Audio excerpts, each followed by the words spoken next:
basically, it's a game series, yeah, where you actually have to look for the story, but just gonna pull up, yeah, the stuff I actually wrote for this.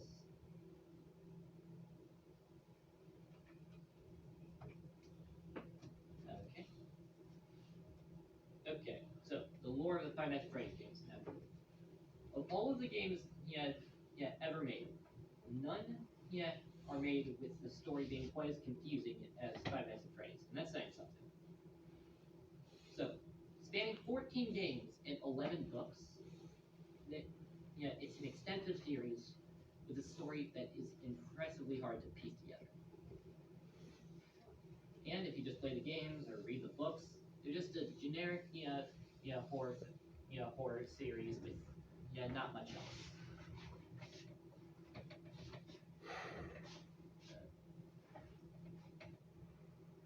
But if you look carefully and find the hints and connect all the dots, you find it has a remarkable story that is almost impossible to find if you aren't looking carefully.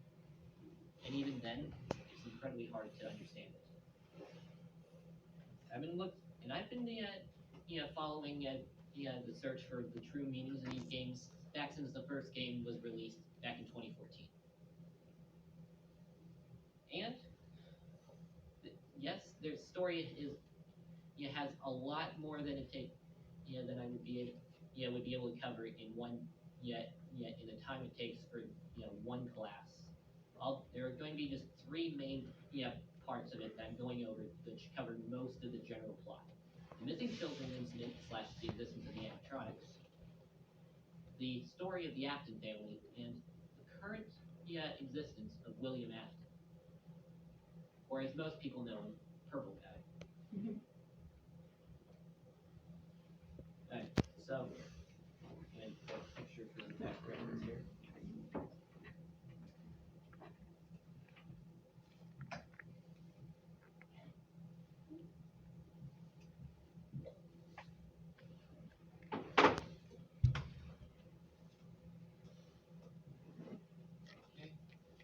Purple Guy is his name? No, yeah.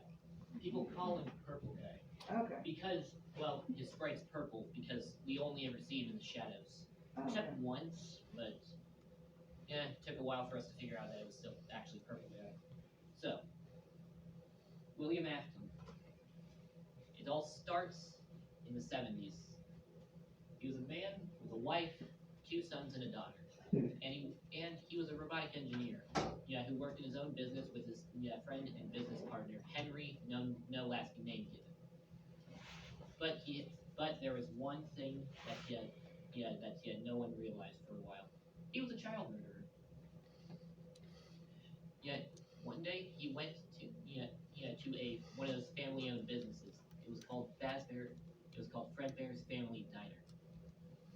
There was a birthday party going inside, and there was a child sitting outside. He was crying. I mean, no one knows why. No one quite understood why for a while. It was because he was stuck outside. She was stuck outside. And William drove up, and he murdered the kid.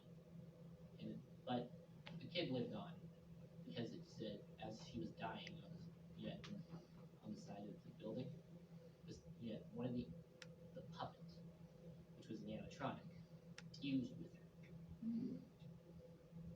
Don't ask me to explain it; it would take too long. Unfortunately, the killing. Well, first off, I should probably mention it. The kid he killed was the daughter of his business partner Henry. But this murder led to Fredbear's Family Diner having to sell out to a larger corporation called Fazbear Entertainment. And thus, a restaurant chain was opened called Freddy Fazbear's Pizzeria with more animatronics. It was a far larger place. It was kind of like Chuck E. Cheese, but somehow with less nightmares. And worse pizza. Heck, one of the animatronics has a hook for a hand, and yet it's... Never mind that. But William Afton, he still works there. he had access to a discontinued suit, animatronic suit. See, it was a spring lock suit. Yeah, they were discontinued because moisture caused spring locks to fail. And here, I'll see if I can get a picture of it.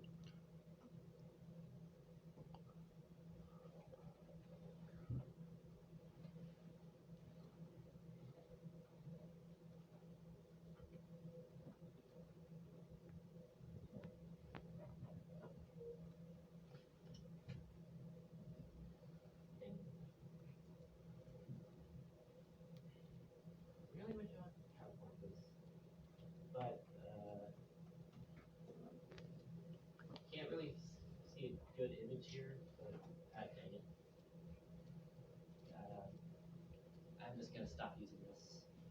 So he was so yeah he basically spring lock fit moisture caused spring lock failures. The last guy wore one. Well, his breath was moist enough to cause the spring locks to fail, and he died brutally. The spring locks impaled every inch of his body. But William Afton, he used one of those suits to lure children behind the stage, so he could kill them. But as with the puppet, it wasn't the end for him because the puppet put them inside the animatronics, not yet giving them a new body and bringing life to the animatronics. It wasn't yet even discovered for quite a while until eventually the bodies had started to decay. The animatronics started to stink, and blood and mucus was oozing from the animatronics' faces. Then it was finally investigated, and the kids' bodies were found. And this event came to be known as the missing children's incident. And there's a lot more to it, but this is what it's covering for that part for now. And then that leads to the story of the Afton family. Probably the most longest story in the entirety of it. But I'll sum it up as quickly as I can. So the Afton family, as I mentioned, was William Afton, his wife, two sons, and his daughter. Now, the first and most notable thing was his daughter.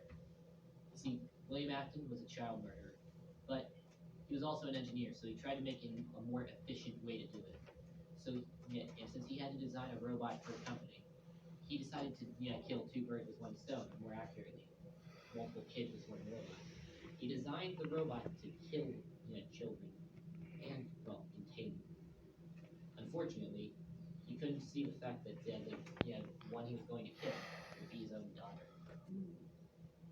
His, his daughter didn't listen to his warnings. He got too close. And, well, it's kind of hard to explain how, but the kid died and went on to possess the robot that killed her. One Afton death.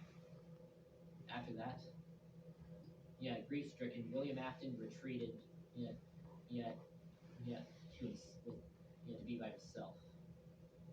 The girl's room was left completely untouched for years. And some point in this time, his wife either left him or died, and he made a new animatronic, in the sake of her memory. Two Aftons down. After that, the youngest was next. See, he was horrified at the animatronics because he saw what happened to his sister. In fact, the completely ludicrous thing is, they brought him to Freddy Fazbear's for a birthday party in 1983, and his brother and his friends decided to mess with the kid. They grabbed him and forced his head into the mouth of one of the animatronics until his head completely was crushed. It took a long time, but he died. With the last words he heard being him being told, "I will put you back together." Three Aftons down. And then after that, there are two left. William Afton and his oldest son, Michael Afton, father and son. William kept William, we'll get to him later, but Michael, he went after his father's what his father did to try to so that he could free the souls of the children trapped in the animatronics that was left in his wake, trying to ultimately stop his father. Eventually, he came face to face with his sister, who was still in that animatronic, but she didn't realize it. He and his father looked a lot alike.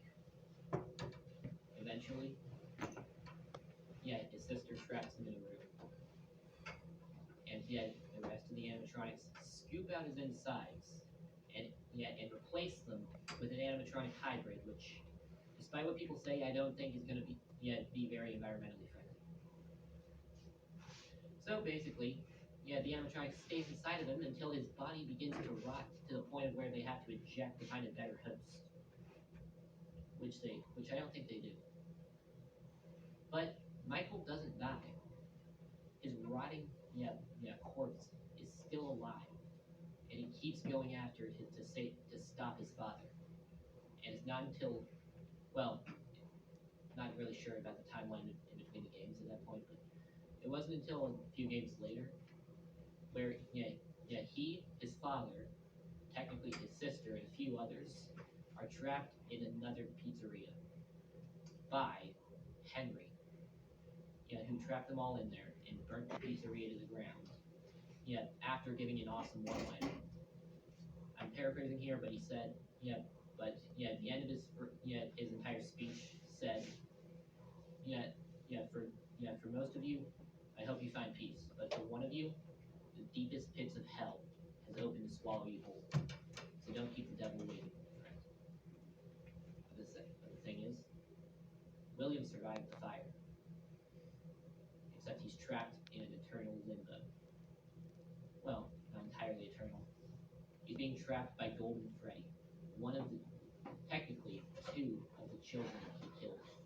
And until they weren't willing to let go, and until they are, the rest, none of them are going to find peace.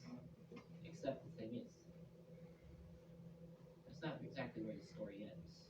Because the final part of the story is where William Afton and what actually happens to William Afton. The first main notable thing that happened to him was when he came face to face with the ghosts of the children after they escaped the animatronics. He tried to go into his spring lock suit, that he uses for murder, so that he could face them. But in his haste, he didn't realize the ground was soaked from the rain. The spring locks failed and completely mutilated and trapped him inside. From that point on, he was a living animatronic called Springtrap. But William Afton didn't die then either. Matter of fact, even after he came face with his son, who burned down a building around him, he didn't die. And even though he was trapped in limbo, he split his consciousness into a copy of a VR game that's causing a sort of brainwash cult, so that he has it in a way that's sort of giving him eternal life. And from this point on, we have no idea what's happening next. Another game is coming out soon, and we know that, but now we really have no certain way of saying what's going to happen next. But as far as William Afton goes, there's only one certain thing: he always comes back. And that's the rest of my presentation. All right, that's interesting. And if any of you guys want to watch this presentation again,